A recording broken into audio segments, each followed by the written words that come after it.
Working with metal and working probably maybe with most media, there are times when you just let it go. You just have to step away from it for a while, whether it be a day or a half an hour or whatever it is, but just get a different mindset. And so that's one thing that I've learned with design is that, be don't be so rigid. That's what I've learned, not to be so rigid where if something doesn't come out just exactly the way you pictured it or you've drawn it, it's okay, as long as it works.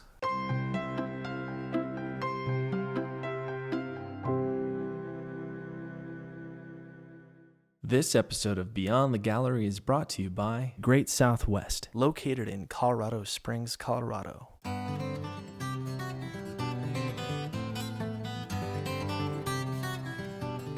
My name is Lawrence Baca. I live in Santa Fe, New Mexico, and I'm a silversmith, goldsmith, jeweler. I use a lot of heavier gauge metal. I like a lot of overlay and stamp work.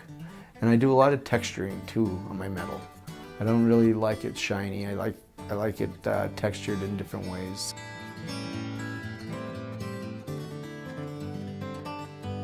I actually started out by selling. I was a salesperson. My wife Maria worked at a store downtown Santa Fe, and I sold for one of her silversmiths. So I got in the business as a salesperson, and we got busy to the point where he needed me to help him around his casting studio. So I started doing filing and clippings of castings. And while I was doing that, he was fabricating, so he was doing his line of jewelry that he did, and I watched him fabricate. And that's, I think, what really intrigued me and started me out in silversmithing. He ended up moving to Wyoming in, I think, '92. Once he moved, then we started working out of my house, which was my first studio, out of our house. I also did a lot of continuing education in silversmithing. It was just the beginning of something that has turned out really, really cool, because taking classes from other people, I was just so encouraged and so excited about wanting to learn more. It felt great. I had found something that I love to do, and that hopefully it was going to make a living for us, and it has.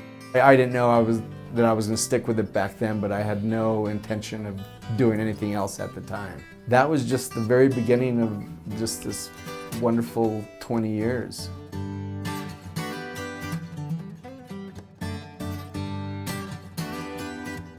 Making people happy with what I make and making a good living, that is to this day just a really, really nice part of what I do. I count it as a gift. I really do.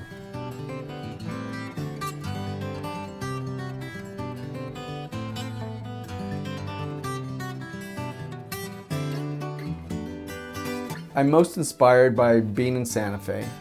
Living in Santa Fe, you can't walk a block or two without seeing wonderful art right around my studio. And a lot of my friends are artists, and I get a lot of inspiration from my friends. Just the art influence that Santa Fe brings, that's very inspirational. My work is more free-flowing. It definitely looks handmade, and that's what I want it to look.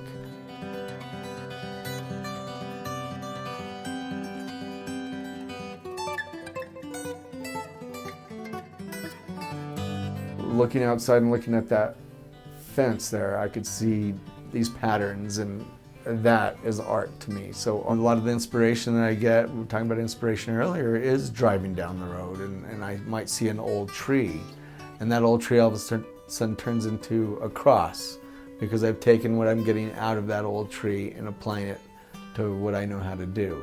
Or maybe it's an old building. That's part of a lot of why my stuff is real uneven, is because of the architecture of New Mexico. I love those old uneven adobes, and then driving down the road and up in Abaque, just all the sandstone, and how it's just nothing is perfectly symmetrical, but it's also beautiful.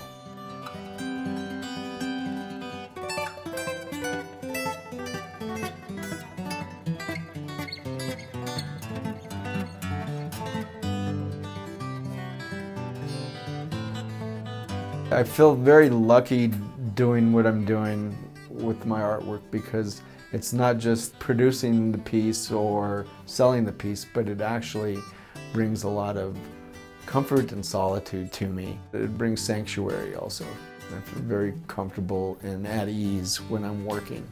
It's a good place to be, and it's a big part of my life. I didn't ever think of myself as doing art for a living in any aspect, but I found out that that's exactly what it is that I needed to do. So I think art is a big part of me. I feel very close to it, and so it's just an enormous, important part of what I do. Yeah, and how I live.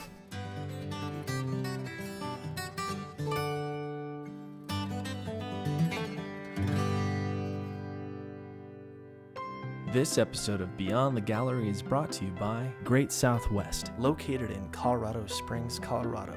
To learn more about Lawrence Baca and to see some of his work, please visit greatsouthwestart.com.